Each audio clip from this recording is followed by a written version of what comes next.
मौलाना फजलुर रहमान हमारे पुराने दोस्त हैं, उन्हें कहीं नहीं जाने देंगे। वफाकी वजीर एहसन इकबाल कहते हैं कि जाफर एक्सप्रेस वाकया बदतरीन सिफाकाना दहशतगर्दी का वाकया है। पीटीआई हुकूमत की नरमी ने दहशतगर्दी को दोबारा पनपने का मौका दिया। सलामती काउंसिल ने ममालिक से कहा है कि असल मुजरिम को कैफरे किरदार तक पहुँचाने के लिए पाकिस्तान के साथ ताउन करे।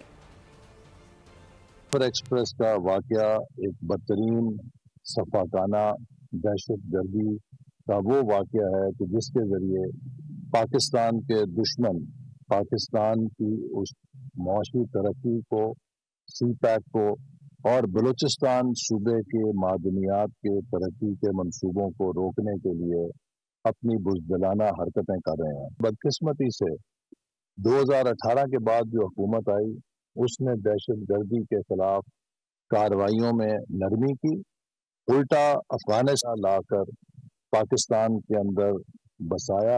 इस मुल्क से दोबारा हम इंशाल्लाह इस दहशतगर्दी को ख़त्म करेंगे, मुल्क का अमन बहाल करेंगे। सब्सक्राइब करें और बेल दबाएं ताकि कोई खबर रह न जाए।